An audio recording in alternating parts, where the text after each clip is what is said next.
everyone, welcome back. And today I've got an interview for you guys with Yasmin Elzomor. And the reason why I'm bringing Yasmin along is because I do want to bring more inner work content. If you followed me on this channel for a while, you'll know that I bang on about inner work all the time. I even have an inner work series because inner work is the number one thing that really transformed my life and all of my relationships. So I'm bringing Yasmin on today. Yasmin is a certified coach and she specializes in anything inner work, so any aspect of your life, really. And the reason why we get along so well is because she's so passionate about inner work as well. And Yasmin is also the host of a podcast called Humanity Feels, where she kindly invited me twice and we had amazing chats. So I thought it was a great opportunity to bring her here because we always have amazing chats, and I love Yasmin's energy. You can tell she's done the inner work. She's so authentic, so genuine. And yeah, I know that it's going to be a really good conversation to explain to people who might not be convinced that inner work is important, why it is, right? Thanks for coming, Yasmin. I'm so excited to have you. Oh, my dearest Anna, you are such a light. Thank you for that beautiful introduction. I'm always so excited to chat with you, and obviously our favorite theme, right? Inner work. Yeah, that's right. We won't shut up about it. I know it's like the basis of everything we do, right? Yeah, yeah, Of how because we we know present it. ourselves and everything. We know it works. Yes, Yeah. absolutely, absolutely. So thank you. Thank you again for having me on, and I'm so excited to dive into this topic. I've been waiting Yeah, for this. awesome. Awesome. So to start with, I was thinking maybe if you could define inner work for the listeners, maybe that's the best way to start this conversation. Yeah, absolutely. So, man, I mean, I feel like shadow work, inner work has become such a buzzword nowadays, right? It's like a Mm. buzz term and everyone's always talking about it, especially on social media. There's so much information around it, but I find that there's a lot of superficial information around it, right? And a lot of the time, and I'm saying this because I've done this before too, is we start to intellectualize the inner work. We start to take in the information, and we have an idea of like, okay, shadow work is looking at our dark side and our repressed parts of ourselves that we've abandoned, and it's important to integrate all these sides to become more whole and more authentic. But a lot of the time, what ends up happening is we over intellectualize, and then we're not actually doing that work, right? We're not Mm. actually holding ourselves accountable to showing up in different ways. And so, I noticed that being a thing on social media, and that might end up turning people off to the work because they're like, everyone just talks about it, but there isn't much action behind it, right? And so the action is the most important part when it comes to the inner work. So I just wanted to start off by saying that. But all in all, inner work is basically the act of taking responsibility for your own stuff in short terms, right? In like a simple sentence. It really is the capacity to look inward and to see where we're not being authentic in our life, where we're not showing up correctly in our life, where we're not where we feel fragmented in ourselves and in our inner being. And so once we start getting on this journey and we really start taking responsibility for where we at in life and we stop being victims, which is something you Mm. and I talk about all the time, Yeah. is the moment that things start to fall into place for you. And I Yeah. say that because I've experienced that in my own life. Like the moment I started really doing that work on myself and taking accountability and facing parts of myself that I didn't really want to face is the moment that, I started to attract the right things, the right people, the right opportunities, and life started to feel really good. Like life started to really flow. And it's not this like idea of woo woo manifestation, right? Where like new age spirituality will tell you, oh, just sit there and just manifest something and it'll come true. But it's like, no, there's steps to that, right? And the first step is the inner work. Mhm. It's like really looking inward and really, facing those parts of yourself that, you've repressed for so long.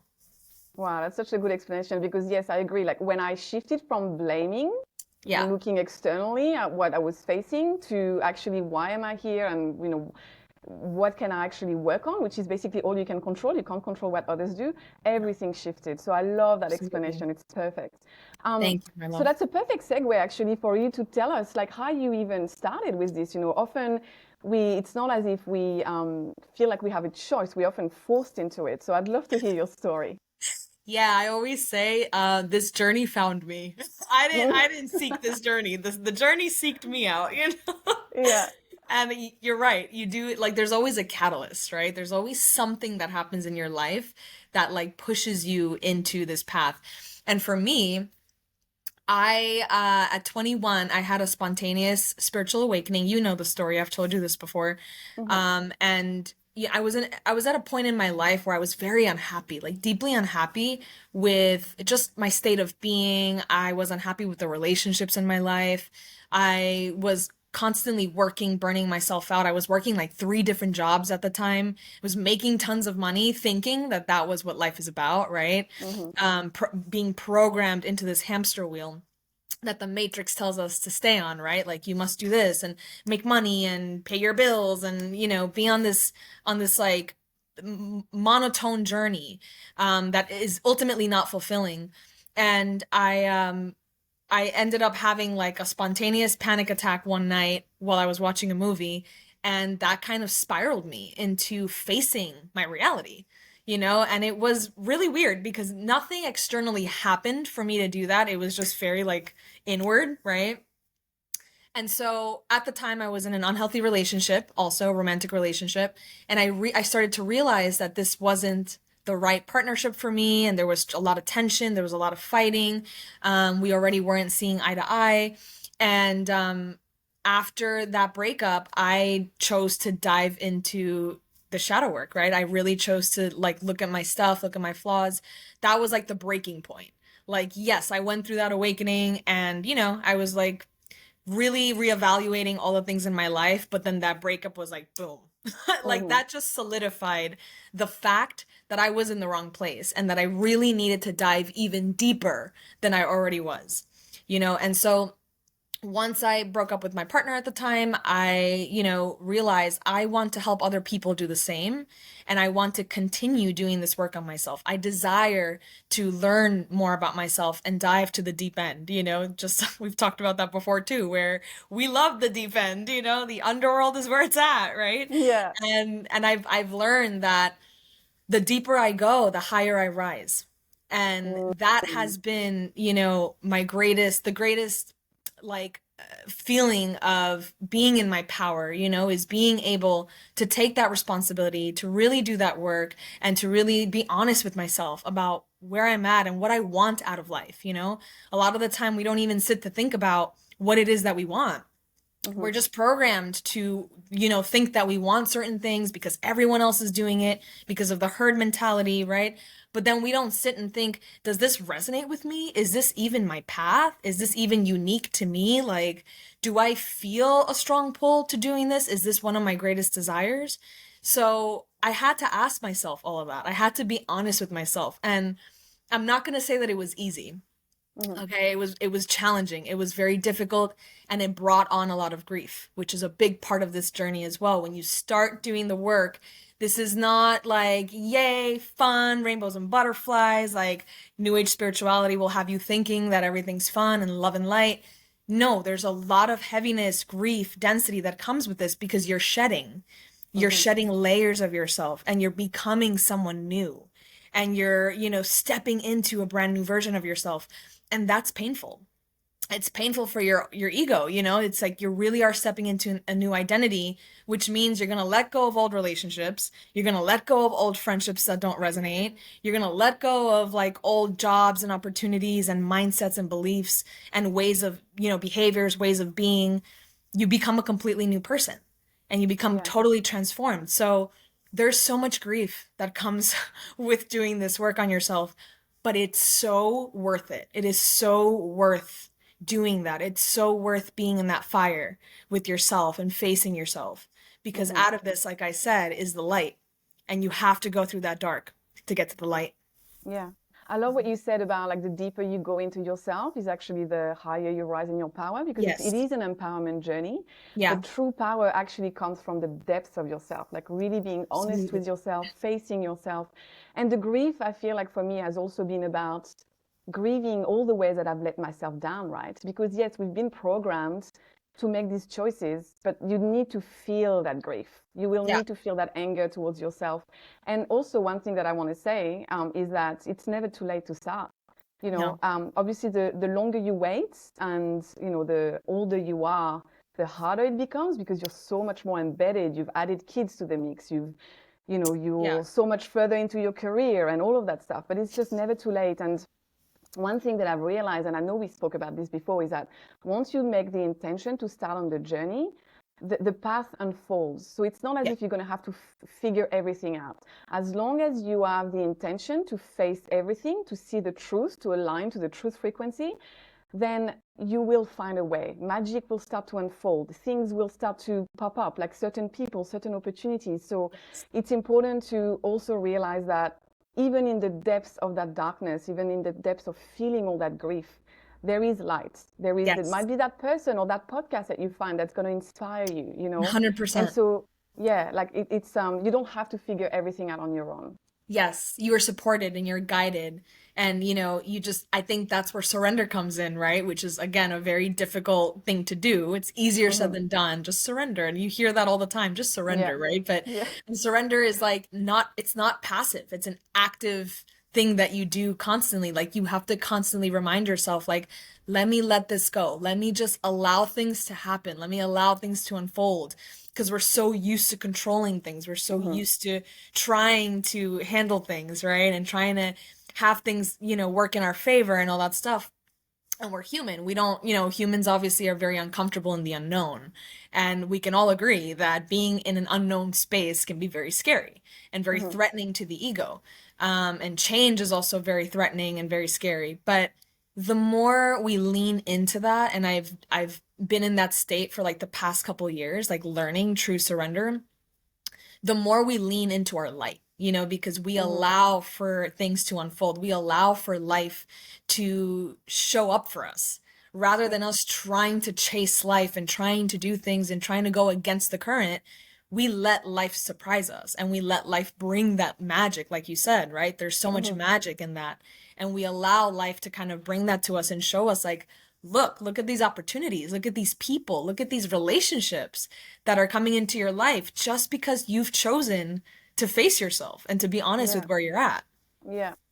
Yeah, exactly. And by light, it's that the inner work really is about no longer needing to grasp onto this, the rails, right? Like no longer need to hold on to everything around you because Right. you are building that fortitude on the inside. You have that strength, that light, that empowerment, that foundation really that comes from the inside, so that you no longer have the need to hold on to everything for dear life, right? Yeah. You can flow with life. You can face challenges because challenges will still happen, especially, like we are talking to the majority of people who are parents on this channel. Right. One big mistake is to think that because you do the inner work, your children are magically going to become well behaved. That's not that at all. The inner work is going to allow you not only to be a good role model for your kids, but also to be able to navigate the ups and downs that are inevitable in the parenting journey, and to not think that you're doing anything wrong, to not lose control, and so like be at peace with the process. I guess that inner foundation allows you to be at peace with life. Yes. Oh, I love that you mentioned that because I think, when I started on the journey, I had this idea that if I do the inner work, I'm Me going to too. be perfect by the end of it, and the ego Me too. turns it, right? The ego turns it into this like, checklist, like, oh, achievement, done. Yeah, that's right. I'm perfect now. Yeah, yeah, all good. I never have to face anything else ever again, and I really Exactly. did think that way at one point. I was like, oh, I already went through a dark night of the soul. I don't have to go through it again. Nah, just one. You only go through one. No, that's not the case.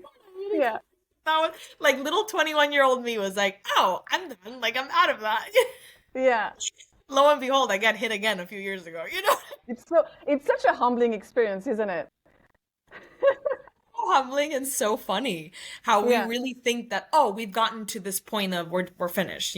What is this control thing, right? It's control. Yeah, Yeah. exactly. It's control. Yeah. It's like I want to manage where I'm at. I want to manage the outcome, and I Yeah. want to feel like I'm done like facing the pain or facing the hardships and stuff. And it's Yeah. like you said it so beautiful, my love. Like when you do this work, it's not about avoiding yourself or, putting a band-aid on and thinking everything's okay. It's more about you learn to navigate life through the inner work.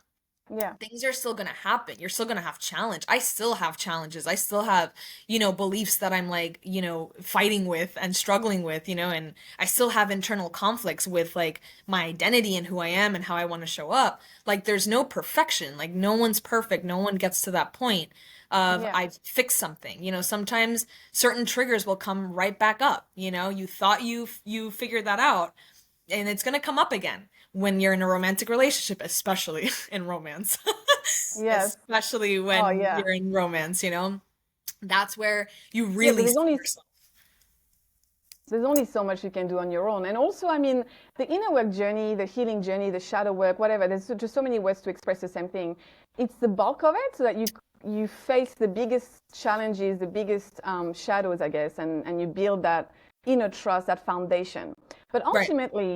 ultimately, life is about growth. You Yeah. will always grow and evolve. That's the point of life. So of course, there's gonna be ups and downs. There's gonna be new opportunities for learning.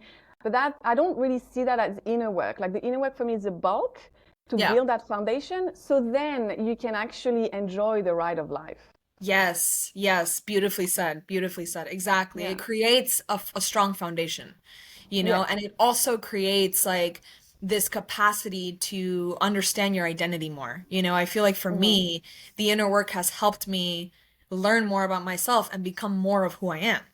Yes. It's helped me become more whole. And I remember in my early 20s, I used to be very fragmented. I used to hide parts of myself. Like I used to be very different with different people. And, I always wanted, like, I used to box myself into one Yeah. thing. And it's like, I can't be this way. If I'm showing up this way, like, I can't be another way. If I'm serious, I cannot be funny. You know what I mean? If I'm Yeah. funny and like charismatic, then I cannot be professional and serious. And I used to do that to myself, right? And I used to attract people that were also fragmented and that also boxed me in and expected Mm-hmm. me to fit a specific mold. Yeah. And so, one of the things that inner work has helped me do is become more whole and become Yeah. more complete in that way. Like I feel like, Yeah. oh, this part of me, that duality within me can still exist. I Yeah. could still be funny and professional. I could still be this way and that way. It's Yeah. light and dark, right? Like it's the Yes. same idea of like you could still have a light side and a dark side. We all do. But it's this idea of like when we start to do that work and we start to become more whole and we feel more complete within ourselves, there's more inner peace that comes with that. Mm-hmm. There's Yeah. more confidence also that comes with that. There's more stability that you begin to feel. Even when the world is like crashing and burning around you, there's a sense of stability within yourself that you're like, yes, the world is difficult. Yes, there's a lot of darkness. Yes, it's challenging in many ways, but because I feel so equipped with the right tools, because I've done this work on myself, I know that I can navigate this journey. I have the confidence and the fire to be able to face the difficulties that life will inevitably throw, because Yeah. curveballs are just a part of life. You can't avoid that. Yeah, and you never see them coming, so That you can't too. even try like avoiding them, right? That's why inner Yeah, trust comes in. But I right. love what you said about like the fragmentation, because what I want to say as well is that it's not that you've done anything wrong.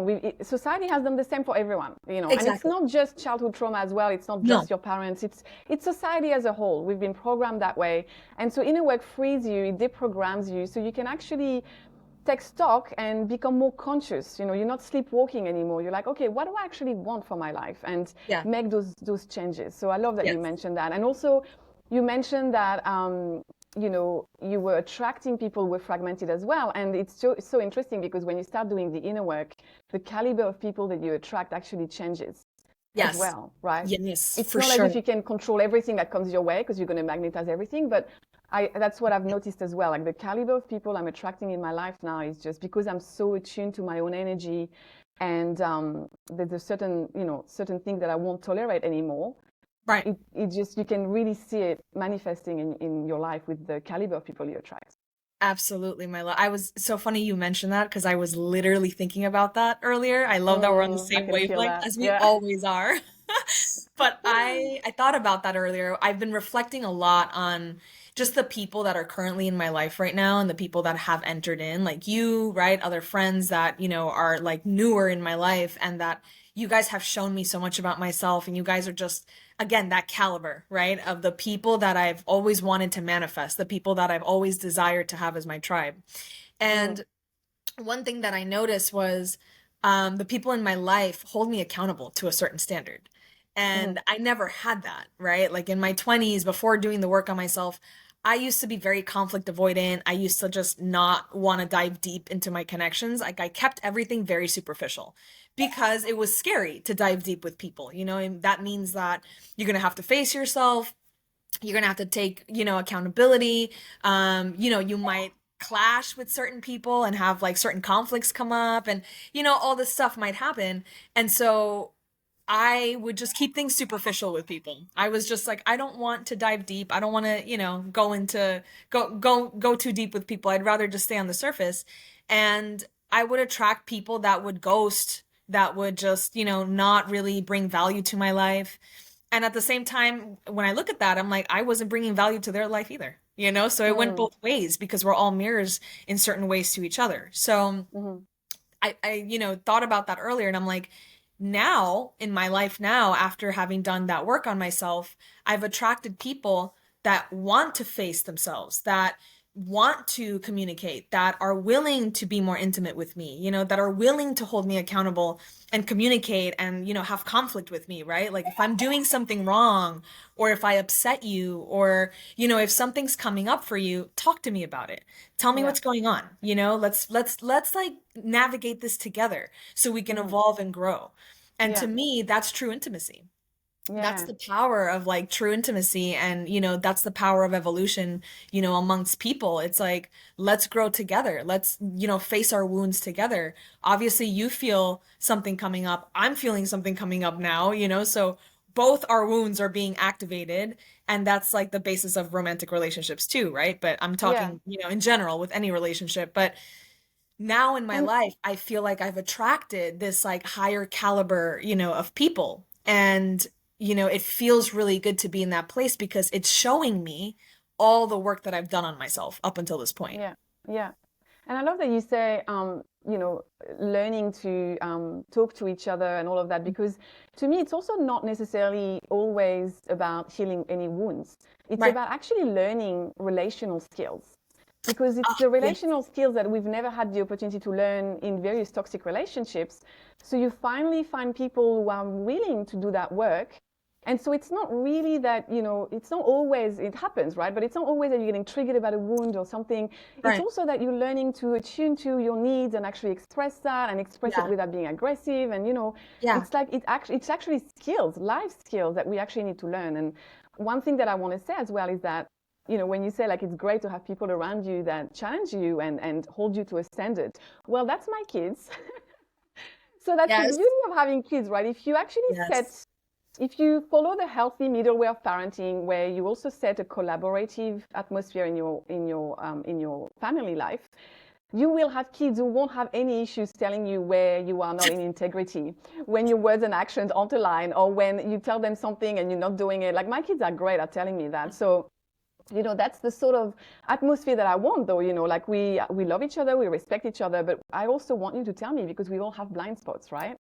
Exactly, my love. We all have blind spots and we don't always notice. We're on autopilot. We don't always notice when we're being selfish, when we're, not paying attention to someone, when we're not being present with someone, And I love that you brought that up about your kids because children are the number one, Yeah, number one like teachers, right?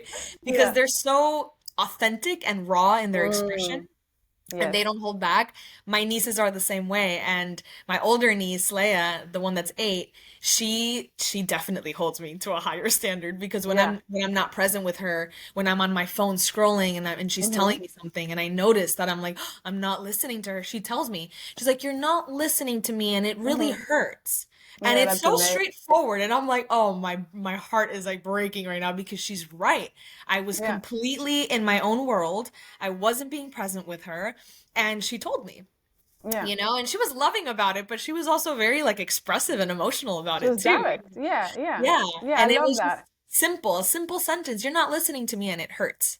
Yeah. And it's like, wow, like kids are so direct in their expression and the way they approach things. And if we are willing to see them as teachers, then we will transform and grow a lot. Exactly. Absolutely. And that's what I've been saying on this channel the whole time, is that the parent-child relationship is a teaching relationship that goes both ways. And once you accept that, there's just so much amazing stuff that happens, amazing growth on both sides. Obviously we are the children's guides, and we need to set those boundaries and all of that. But Of they course. teach us so much, and like observing kids have taught me so much. Like my oldest daughter, she's very strong. She's a firecracker, like she's very sporty, and like she challenges me, and she inspires me to want more for myself, to want to be healthy, to move my body, to be strong, to set those boundaries. And also like when I observe my kids moving through emotions, and the fact that they're able to just move through emotions, say something, and just move on. They don't wallow in it. They don't. Yeah. It's just it's like it's inherent in them to Yeah. just completely flow with that. And so I've learned a lot from them. I've also learned that anger is not a bad emotion. It's actually very important.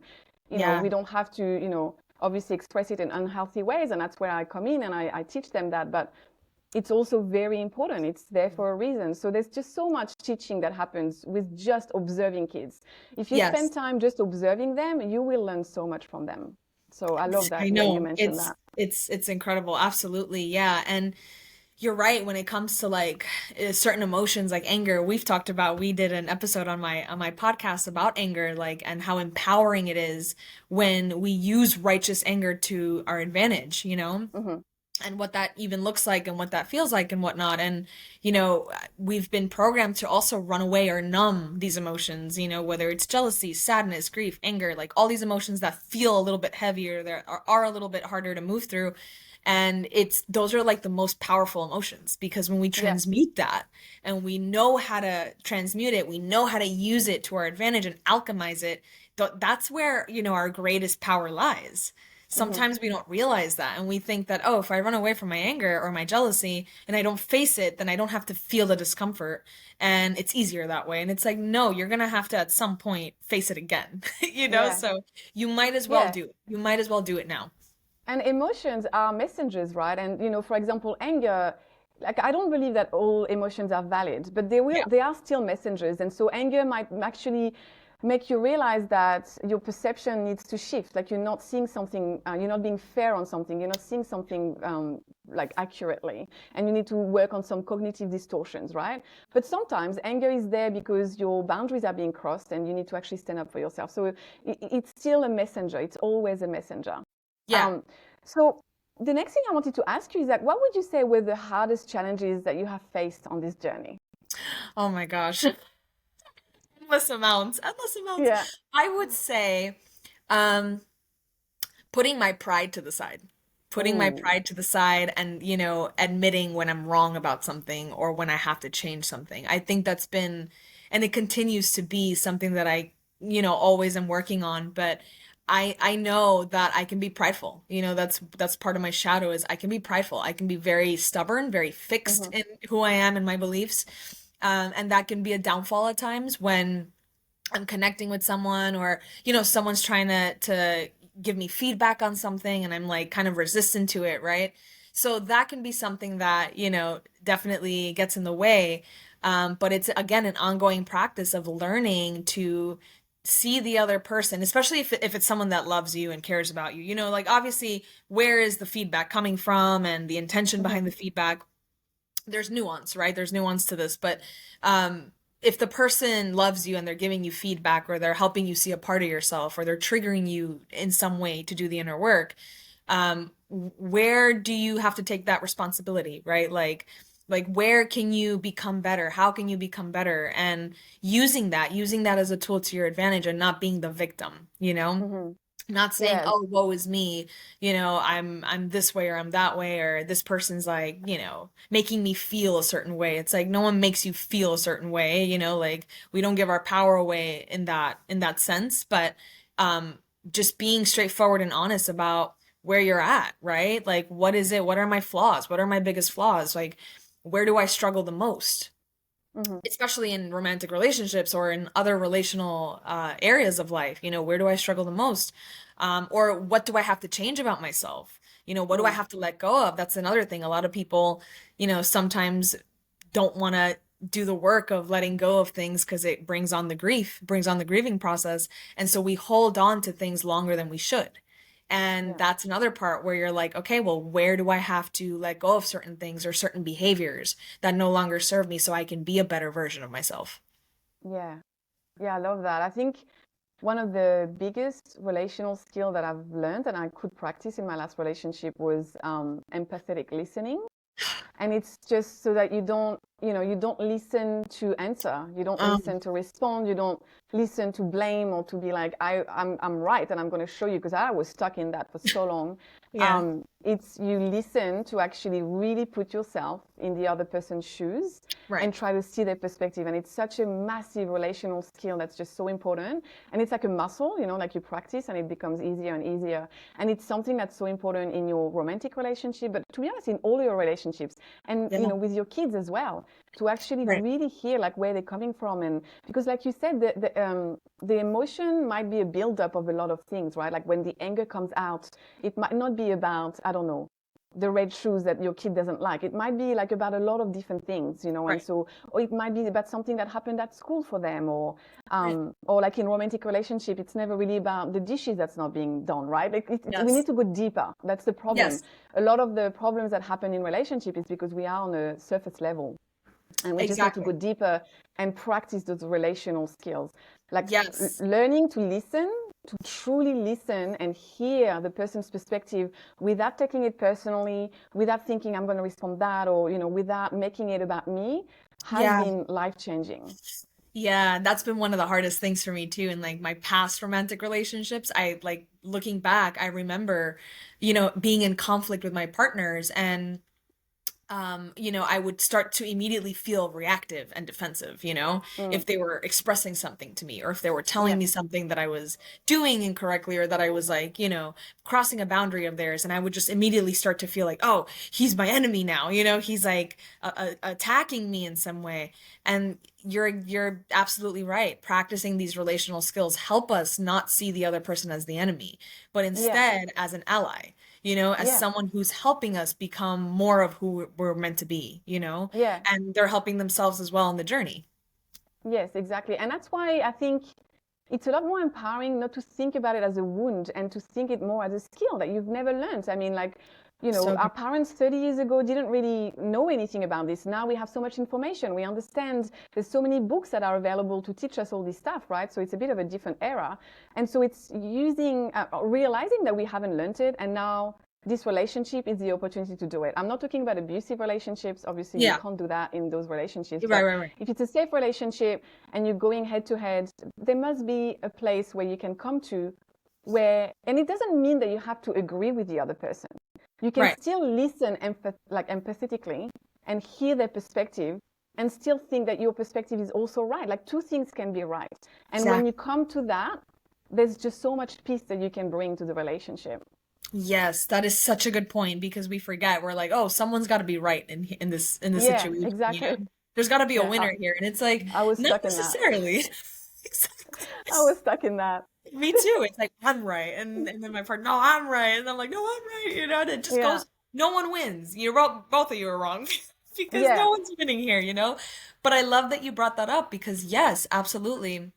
When we are looking to repair rather than go against each other, or make each other wrong and make each other the enemy, that's where magic happens. And that's Mm, where we do the inner work, right? Like a lot of the time people think that doing the inner work is like journaling or getting into like new age spiritual practices and stuff, and it's like no, that's the entertaining side of it. The true inner work happens when you're in the middle of a conflict with someone. The true inner work happens when you're like facing something that you don't like in someone else and you need mhm, to communicate it or you need to like approach it, right? The true inner work happens when someone's giving you feedback and your response is like your reaction is what you need to figure out and need to work on. Like that's when you start to kind of show yourself and prove to yourself, yes, I've done the work. I have the tools. I know how to get through this. Yeah. So what would you say actually, how can you gauge if you are doing the real inner work? Like what are the shifts, what are the things that you would see or that you have seen that would prove to you I'm doing the real inner work? I think your emotional reactions to things. Hmm. That's something that has shifted for me a lot, where I would simmer and sit in my emotional reactions before doing the work on myself, Yeah. versus now I might feel that reaction because we're human. This is not about not feeling anything, but in the moment I might feel something, or I might be upset, or I might be reactive, but I pause. It's that pause that I now have that I didn't have before. Now I've learned to pause, to go inward, to like discern what's mine, what's not mine. How do I approach this? How do I strategize, you know? How do I like create a better strategy so I can approach this situation in a healthier and more emotionally intelligent manner? And I think that's been the difference for me. It's the emotional reaction and that pause in Hmm. between that reaction. Yeah. The way you react becomes completely different. I feel also the way you feel on the inside becomes Yes. completely Yes. different. And also we've joked about this before, but the fact that you become a completely different person to the point when I look at pictures of myself, from a few years ago, and I'm like, who the fuck is that girl even? We've joked about this. We It's need to make incredible. shirts. We need to make shirts. T-shirt because it's incredible. Like you Yeah. really become a different person, and you're right. It shows into the way you become around the people that you surround yourself with. You become a different person. You feel like a different person, and then Yes. you also attract a different caliber of people. So um, Absolutely. Yes. one thing I want to ask you as well. I mean, you've touched on that at the very beginning. But what would you say are some of the loops and traps that you've seen on the journey? I know you've mentioned about the intellectualization of everything, which I know I've That's done. a big one. Um, Yeah. anything else that you'd like to mention? Perfectionism, which I Oh, get yes. has been one of mine, Yeah, perfectionism, wanting mine to as be well. perfect, thinking that the inner work is gonna, make you perfect or make you react perfectly. That's another thing. Yes. It's like, oh, Hmm. if I do the work on myself, I'm gonna react in a perfect way. And it's like, no, we're still human. We're Hmm. still, if we're pissed off, we're still gonna react in angry ways. We're still gonna say things we may not mean in the moment. Like things will happen. Yeah. Things will happen. I think the difference is, learning to reel that back and acknowledge what you did, and then, make sure that you don't do it next time, or that you lessen that, reactivity, or that you continue practicing that. But perfectionism is a big one, making it like a checklist, making it like, oh, an achievement that I've done the work on Hmm. myself, or, that I've gotten to this place. And it's like, it's a spiral, right? Doing the work on Yes. yourself, and this journey in itself is a spiral. You continuously come back to deeper truths about yourself and about the world around you. Like Hmm. there's never a point, it's not linear. There's never a point where you're just like, yes, I know everything I need to know. Hmm. And people who say that are people who, I wouldn't necessarily trust, right? Because Yeah. again, we're human, and we're imperfect, and we don't know it all. That's the truth. Yeah. The truth of the matter is, it's okay to sometimes say, I don't know something, or, Mm. I'm not there yet. I'm not at that point yet. Or, being able, again, putting your pride to the side, kind of putting that ego to the side, and saying and admitting that sometimes you're not where you want to be, and sometimes you're Well, not that version that you want to be. and also, I mean, like I said at the beginning, life is about growth. So if you know everything and you don't have anything to learn anymore, then you're probably gonna just pass away. I mean, like, what's the point, right? Um, but one thing that I want to mention, sorry, I just turned dark for a second here. Um, the perfectionism, Just pass away. What are you doing? no, but that's because that's actually the point of life. And so we Yeah, forget that. We that think, oh is. my God, I can control everything, I can know everything. And you can actually fall into that trap of thinking and wanting to learn more about a lot of things and read more books. And it's just, there's so much Yeah, peace and figure out the acceptance. truth, right? Figure out the Yes. truth. And it's like, the truth of what? The truth of yourself. Because The, because like that's like the greatest truth of all. Yeah, and there's so much peace and acceptance that comes with just understanding that you'll never know everything, right? No. And that's the beauty of life. But I love that you mentioned perfectionism because I've mentioned it on this channel before. This is what I see in the parenting space as well. This perfectionist trap where you think if I only do this, this, and that, it's going to be all perfect. And it's this need to control because parenting is actually very challenging. It's very difficult, especially in this day and age where we are, doing everything in silo. There's a lot of single parents doing everything, and there's no families around to help us and all of that. But there is, so like the real inner work is actually to understand and realize and accept that there's a lot of things you can do to set yourself up for success and your relationships for success. But there's also a lot of things that you can't control, and there's going to be challenges. And so, yeah, that perfectionism one has been a massive thing for me as well. One thing that I want to mention is also what I see, because it ties into what you were mentioning about intellectualizing everything. Yeah. I can't say that word. Sorry, guys. Intellectualization. Yeah. Yes. So what I'm realizing is that, when you go on to this journey and you want to learn a lot of stuff, the problem is that now when you jump on social media, a lot of the lingo has been extremely diluted. There's a lot of what I like to call psychobabble that I've become so allergic to at this point. You would think that everyone's a narcissist or all the women are codependent, and it just is no nuance. Like, we've lost a lot of nuance. There's these words that don't really mean anything anymore. So I feel like we also need to understand that inner work is knowing yourself first and foremost. That whenever you come across an information, you should always run it past your own internal guidance system. And This is why developing and fostering and strengthening that inner guidance system is the number one thing you should actually be doing, whilst also exploring knowledge and expanding your awareness, because it can become a trap where you end up thinking you're wounded in a certain area when you're actually not, and wasting so much time. And if this is an empowering journey, it's not helpful to think you are so wounded and traumatized when you actually are not. So I just wanted to mention that as well. It's so beautiful. Yes, because it keeps you're right, it keeps us in this trap of like constantly healing. And I've seen people, I even have clients that I can see that they're not balancing the shadow work with like light, with like having fun and lightness. And you need to have more balance. Like, again, it's nuance, right? You need to have a little bit more balance. We can't constantly be in the dark and put ourselves in that situation, right? Like, we're constantly healing and we're constantly looking at wounds and we're constantly, like on Instagram and taking different courses and reading different books and different podcasts. Sometimes you need to integrate that work. Sometimes you need to, like you said, listen to that internal guidance system, discern what information resonates with you, and move forward, right? And move forward with lightness and try to infuse joy and fun in your practice as well. Like, and we've talked about that before, where like fun is a very important part, in my opinion. It's a very important part of doing the inner work. And we forget that we can still enjoy the journey, even throughout the challenges and even throughout the dark, right? Like you said in the beginning too, there's always light at the end of the tunnel. There's always light, when we are doing this work on ourselves. It's not completely dark and, dreary. And I think there's like so much heaviness that comes with the term inner work too, where people automatically assume, oh, shadow work, that must be dark, that must be dreary and heavy. And while, yes, it could be challenging, there's, again, so much light to it and so many beautiful parts of it. Sometimes having fun is also part of the work. Yeah, I love that. And that's actually why I intentionally call it inner work and not shadow work, because I think a lot of people have biases with the word shadow. Yeah, I agree. But, when you say like you need to use the light aspect, I feel like, there's one aspect of inner work that's digging into the patterns and the issues and learning new ways of relating and all of that. But the other aspect is also acknowledging everything that you're doing right. Because there's a lot of, you have a lot of beautiful qualities. Like, for example, I'm just going to give an example, but I used to think that I'm an impatient person and it's a problem. But you know what? Actually, my impatience makes me really passionate.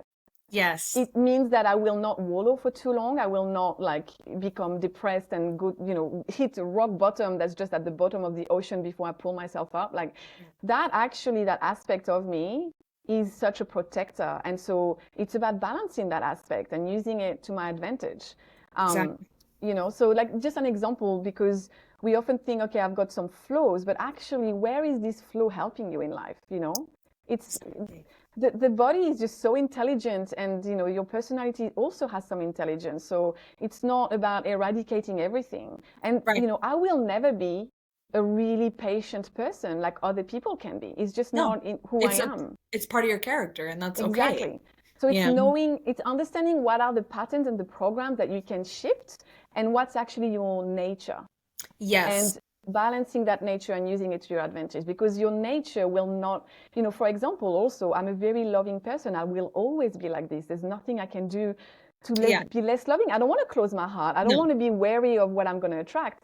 But what I can do is be more discerning about who I allow in my space and my energy, and who I give that love to, right? So it's, Absolutely. yeah, just wanted to mention Absolutely. that.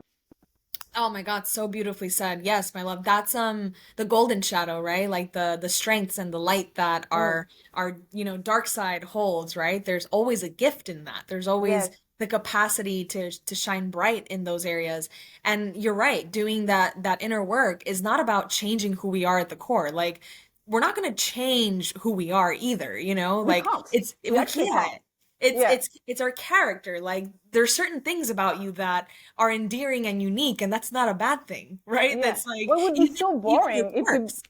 imagine if we became all the same and automatons, and like it would be so Robots. boring. Robots, Robots. We'd exactly. be robots. We'd be robotic. Like what would be the point? We wouldn't learn anything again. Like we just pass away at that point Yeah, because like what's the exactly. point? What's the point? And it's something amazing that happens actually. I've had groups of friends in the past where we all have different quirks and different personalities, and it works so well. Like there's the Yeah. fun friend, there's the friend that is really good at organizing the weekend away, there's the friend that Yes. cooks really well. Like, you know what I mean? Like, and we Yeah. all become together and it just works and it's just beautiful. So, Exactly. um, Exactly. yeah. So, I'm the like, crazy friend, you know? Like yeah, exactly. And that's what I love about you. Like, it's this, I yeah, feel I also bring a lot of energy and fun to the party, right? So, um, but yeah, it's just, I love that. And also, I mean, the fact that we are not one thing, we are multidimensional. There's many aspects to us, right? yes. But yeah, that's why I call it inner work on purpose. It's because Mm. there's a really fun element to it. And Yeah. I feel like if you think it's like healing and trauma, it can make you think that I don't know, you're more wounded than you are, you have further to go than you Yeah. are. At the end of the day, we are a spirit in a human body, and we are this Right. pure energy. And it's about tapping into that more and more. Yeah, and we've been mainly wounded because of programming. Yes, Honestly, like it's it's that's the really what programming. it's Yeah, about. It's yeah, like you mentioned that before. It's the programming that we've been born into that wounded us over time, you know? yeah, But at the end of the day, it's like we're all very beautiful, right? Like all of us have such beautiful quirks and ways of expressing ourselves. And when we start to accept that about ourselves and we start to love that about ourselves, we begin to love that in others. And we yeah. begin to love those, shadows and those parts that other people also express. We start to have more compassion too Hmm. for, people that are, that have different quirks or different personalities from us, right? And Yeah, that's the beauty of it. It's like you and me, we're both very different. And even though yeah, we're similar in many ways, we also have our differences. And I think that's beautiful. I don't think that's a bad thing. I think yeah, it's very cool that we have different quirks and we can learn from each other and, like really love each other for what we are yeah. wholly, right? Like just like in a whole way and not in a fragmented way. Not, oh, I like parts of you, but the other parts of you, like Mm, I disown or I don't like. And it's like, no, you know what I mean? When we love someone and we see them truly for who they are, we love all of them, yeah, and we can like accept that, yeah, I may not agree with you. I may not see life in the same way that you see it, and I don't have to agree with you on everything, but I still love and appreciate and cherish who you yes. are, you know? Yeah, and obviously we're not talking about abusive people. Yes. Yes, I But will yeah, for sure. right, I actually don't want to be around people who agree with me on everything, because it's not challenging for me. It's not helping me grow. And No. also, what I want to mention is that in nature, when you look at the ecosystem in nature, it's so varied and diverse, and it works exactly like that. It's supposed to be varied and diverse. So that's how also we are supposed to interact with each other. We're not Yes. supposed to all become the same. I No. have a friend, a really good friend of mine. She's a lot more, a lot less passionate as me. And, sometimes she thinks, well, maybe I need to become more angry, but we're different. So it's like we can't even compare how we navigate things, right? And that's why on this inner work journey as well, it's very hard to give advice to people, I feel, because um, we are so unique in the way we view the world, and we're not in the other person's body. We don't know exactly what they're feeling, and if what they're saying is actually exactly what the issue is or what the problem is. Yeah. We have a capacity to see patterns, and I know that you also do that, and that's why you coach people, so you can point Right. things out to people. But at the end of the day, you can't do the work for others, No. and the work is going to look slightly different from one person to another. That's just the reality. Absolutely. Absolutely, love. And I always tell people, like I always tell my clients and stuff before working with them, I always let them know, like my job is not to fix you, it's not to save Mm-hmm. you, it's not to do the work for you. My Mm, job is to hold a mirror to you and to ask you the right questions so I can guide you back yes. to yourself. I'm Yeah. not trying to be the leader of your life. I'm not trying to tell you what to do either. That is completely and entirely up to you. My job here is to just show you your blind spots and to talk through it with you and to help you, like, activate different parts of yourself so you can show up in different ways and, change certain aspects. But I'm not here to lead you or save you or do that work for Mm-hmm. you. It's impossible to do that for anyone. People have to Yeah. choose that for themselves. Yeah. Yeah, because you can't do the inner shifts for someone else. No, So it's what would you individual. say the biggest challenges are for your coaching clients? Like, can you tell us a bit more about that? What you've seen? For sure, my love. Yeah, I would say that the biggest challenge would be creating new habits for them. Like they definitely, like they'll understand that they have to change certain things. A lot of the time they know what they have to do, right? They come Mm, to we me with always know. certain, I know, we always know. They come to me with We certain always things actually know. and yeah, and they themselves say it. They themselves are telling me, "Oh, I'm in a toxic relationship. Like I don't know what to do." Mm, yeah. And I'm like, they're like, you know what you need to do, but I'm not gonna do it for you, and I'm not gonna tell Yeah. you. Like, I want you to come to that conclusion yourself. Mm-hmm. So Oh, there's powerful. persuasion there, right? There's like that art of persuasion. How do I persuade you to see things so you can make the right choices for you, right? If it Mm-hmm. resonates.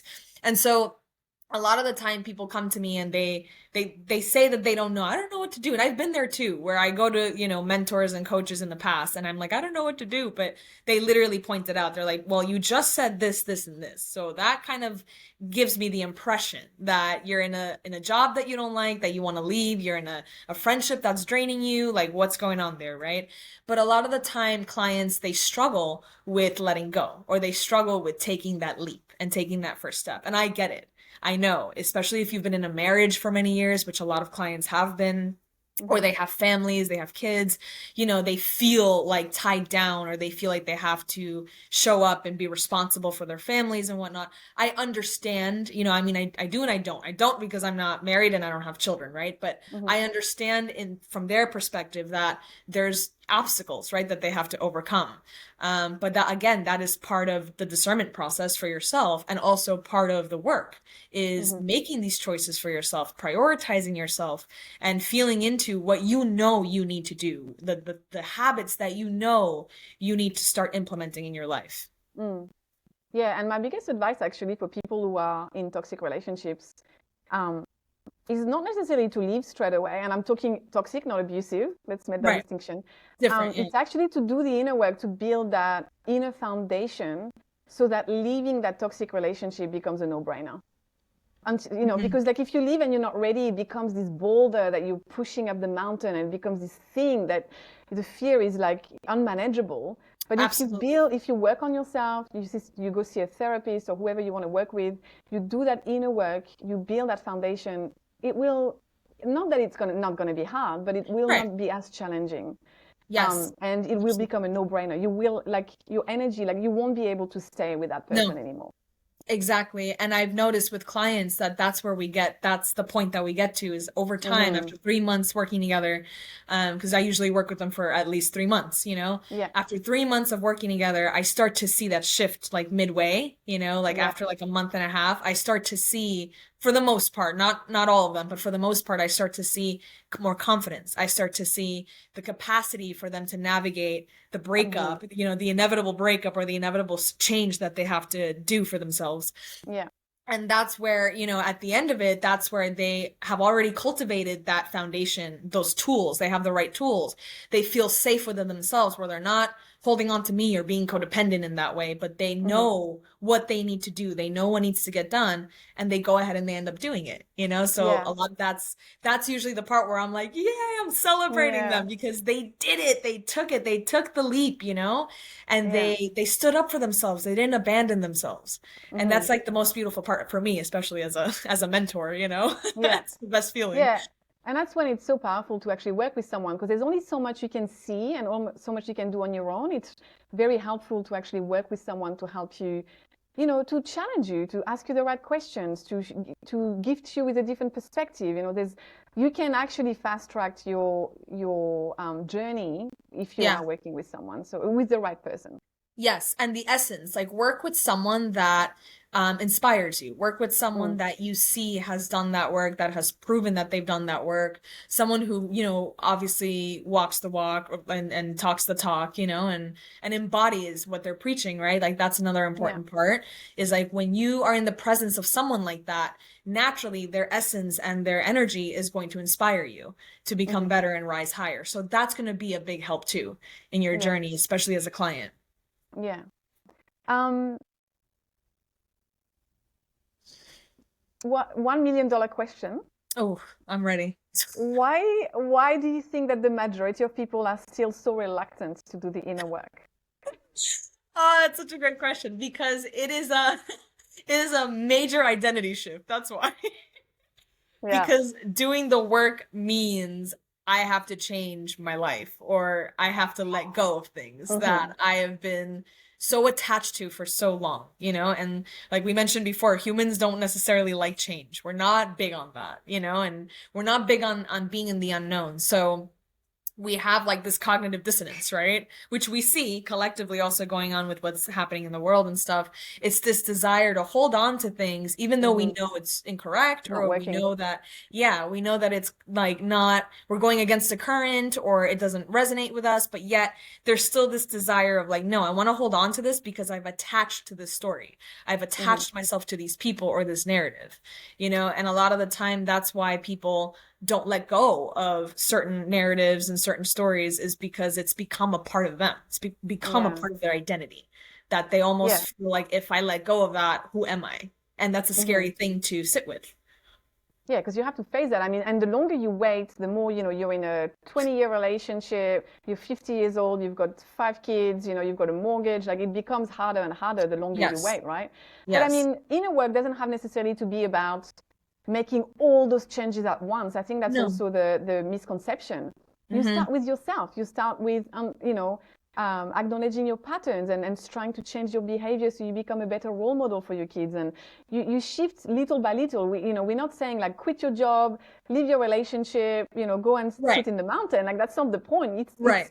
one step at a time, one day at a time, sometimes 1 hour at a time. You Yes. take baby steps. It's not like a laundry list that you have to do. You focus on one thing at a time. That's how I Absolutely. started. Like it doesn't have to be this gigantic thing. And I think that's probably why also it becomes, I think when in your head you know what you have to do and you look at the end result, it becomes unachievable because there's Yes. just so much to do. Whereas if you actually write it down and focus on that one first step, then it's achievable. You can do that. Focus on that for a month. See what happens. Absolutely.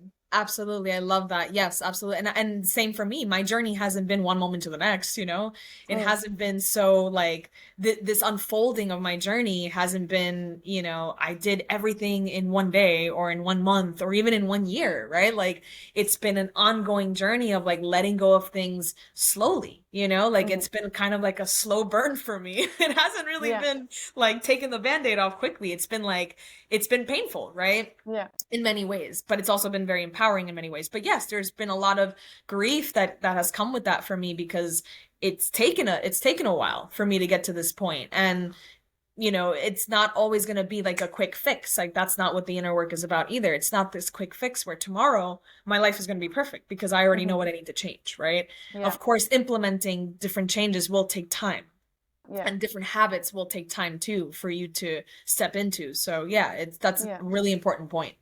yeah. Any last word of advice for the listeners? I honestly just want to say that, first of all, I want to say thank you, my love, for, having a platform where we can even talk about this, Hmm. because I find it to be, especially nowadays, I find it to be really important to share information that is grounded and, it feels very connected, right? And like I obviously I love you and I love all your content that you put out, but um I would just say for everyone that's watching this and anyone that's interested in going on this journey, um, just don't be afraid to step into that power, to reactivate the power that we already have within. We don't have to find it, we don't have to seek it, it's already there. It just needs to be reactivated. Yes. And once we start to look inward and we start doing this work, again, it will take a while. It depends on your situation, where you're at in life. There's nuance to everything, right? It's not so black or white. But once you start to do that work and you start to get on this journey, you'll see how things start to come together, and it becomes a game. It becomes fun over time. Like, it really does become fun, being able to see how things unfold for you and how you change and shift over time. So to anyone who's watching this and you're ready to get on this journey and you're being pulled into it, don't be afraid to do it. Don't be afraid to jump in. And there's always going to be people, things, support that you'll find along the way. So just trust it. Just trust it. Yeah. Trust the journey. I love that. Yes, Thank you so trust much, it. Yasmin, for coming. I will leave all your details in the description of the video if anyone wants Perfect, to check love. you out. And we just hope to inspire you guys to do to really dive into the inner work and to start. It's never too late to start, and you just start one day at a time, and you will actually see your life transform little by little. So Yes, yeah, thanks for coming, exactly. Yasmin. Thank you, Bye, Anna. You're the everyone. best. Bye, everyone. Thank Bye. you.